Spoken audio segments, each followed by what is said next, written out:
خطا ہونا بزرگی میں کوئی رکاوٹ نہیں۔ ماعز اسلمی کو پتھر پڑ رہے تھے جب وہ حد لگ رہی تھی، کہ ابھی جو تم نے ماعز کا گوشت کھایا اس سے زیادہ ناپاک تم نے کھایا۔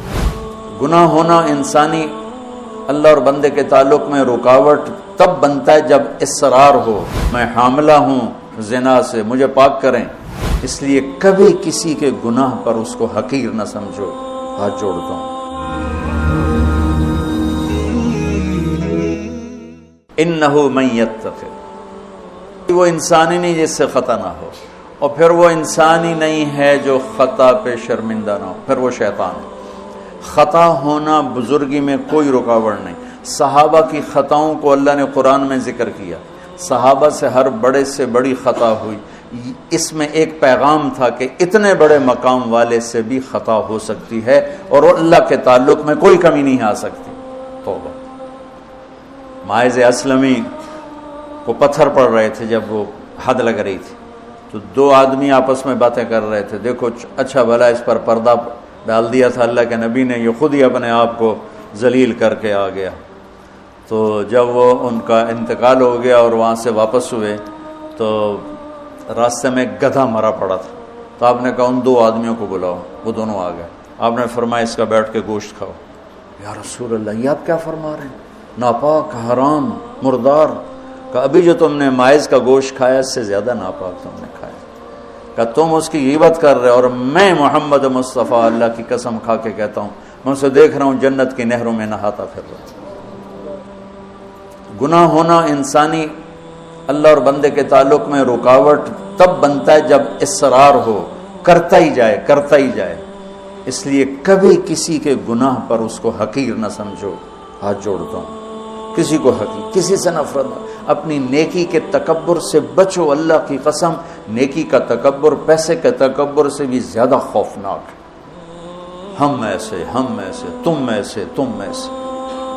اور امرأہ غامدیہ رضی اللہ تعالیٰ عنہا سے برائی ہو گئی، حاملہ ہو گئیں، اور ان پر قربان جائیں سبحان اللہ کے نبی کے پاس آئیں، میں ماعز کی طرح نہیں ہوں کہ آپ کہیں جا تو نے کوئی نہیں کیا، میں حاملہ ہوں زنا سے، مجھے پاک کریں۔ تو آپ نے فرمایا، آپ نے اس کو ٹالنے کے لیے کہ جا پہلے بچہ پیدا کر پھر اس کے بعد دیکھا جائے گا، کہ 9 مہینے گزریں گے آپ ہی بھول جائے گی۔ وہ 9 مہینے بعد پھر آ گئی کہ مجھ سے گناہ ہوا ہے، یہ میرا بچہ پیدا ہو گیا ہے، اب مجھے پاک کریں۔ تو آپ حیران ہو گئے اس کے اس اندر کے بے قراری پر۔ آپ نے پھر دوسرا ہیلہ اختیار فرمایا، آپ نے فرمایا بچے کو دودھ پلا 2 سال، جب یہ روٹی کھانے کے قابل ہو جائے پھر آنا، پھر حد لگائیں گے۔ 2 سال اس نے دودھ پلایا، اور ایک دن چشم فلک نے دیکھا کہ ایک عورت بچے کو انگلی سے پکڑ کے لا رہی ہے، اور اس بچے کے دوسرے ہاتھ میں روٹی ہے اور وہ کھا رہا ہے، اور آ کر کہتی ہے یا رسول اللہ یہ روٹی کھا رہا، طہرنی، مجھے پاک کیجیے۔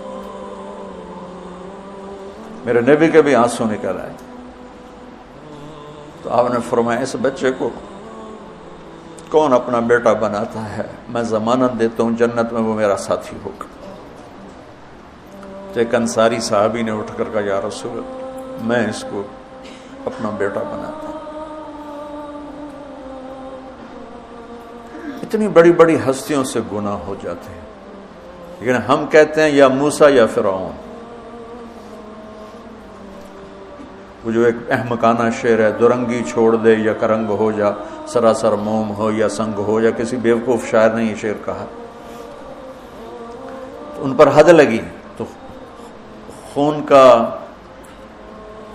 کہ چھینٹے حضرت خالد پر جا کے پڑے، تو انہوں نے کو 2-4 لفظ سخت کہہ دیا۔ آپ نے فرمایا خالد ایسا مت کہو، اس بچی نے وہ توبہ کی ہے پورے مدینے پہ تقسیم کروں سب کی بخشش ہو جائے۔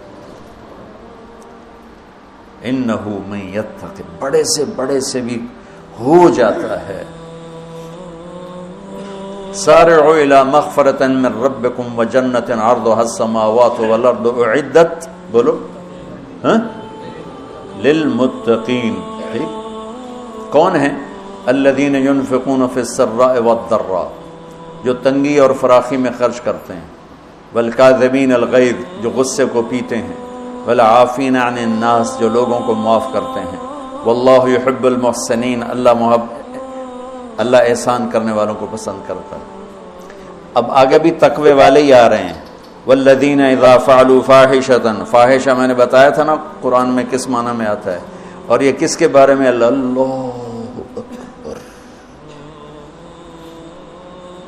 واہ میرے رب، تو نے اتنی گنجائشیں دی اور تیرے بندوں نے جہنم ہی واجب کر دی تیرے بندوں پر۔ مجھے ایک پڑھا لکھا نوجوان کہنے لگا تسی مولویاں ساڈے کولوں ساڈا رب کھولے، اور ساتھ ہی رونے لگا کہ تساں مولویاں ساڈے کول ساڈا رب کھولے، ڈرائی جاندن ڈرائی جاندن ڈرائی جاندن۔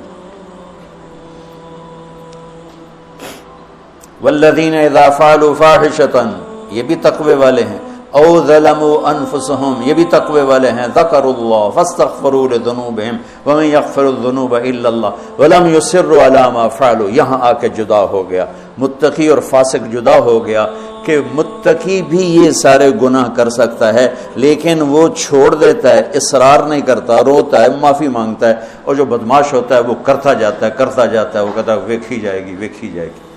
تو جنت میں جانے والوں کے بارے میں میرے رب کا قرآن یہ کہہ رہا ہے، ہم ایسی احمقانہ سوچ کے مالک ہیں کہ نیک آدمی تو بن جائے معصوم پاک نبیوں کی طرح، اور جو نافرمان ہے وہ فرعون بن جائے، وہ کیوں نیکی کرتا ہے؟ میرا کالج کا ساتھی تھا احمد مصطفیٰ، 96 میں فوت ہو گیا۔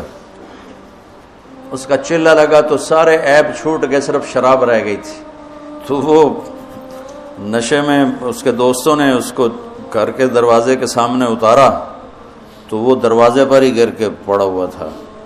تو پولیس کی گزری وین تو انہوں نے اٹھا کے ڈالا اور چوکی لے گئے۔ صبح اس کی آنکھ کھلی تو روشنی ہو رہی تھی، تو اس نے سپاہی بھی جانتے تھے، اچھا بڑے آدمی کا بیٹا تھا، خود بھی کافی مشہور تھا، تو اس نے کہا یار جلدی جلدی مصلی لوٹا لو، میں نے نماز پڑھنی۔ تو کہنے لگا راتی کی کرتے رہے ہو؟ تو کہنے لگا اسے واسطے تو نماز پڑھن لگا کہ منہ کالا کیتا ہے دھو بھی لواں۔ اور ہمارا کیا تصور ہے، تیری روٹی حرام، تجھے نمازوں کا کیا فائدہ، تو داڑھی منڈاتا ہے، تیرا کیا دین ہے، تیری شکل ہی کافروں جیسی ہے، تیرا کیا دین ہے۔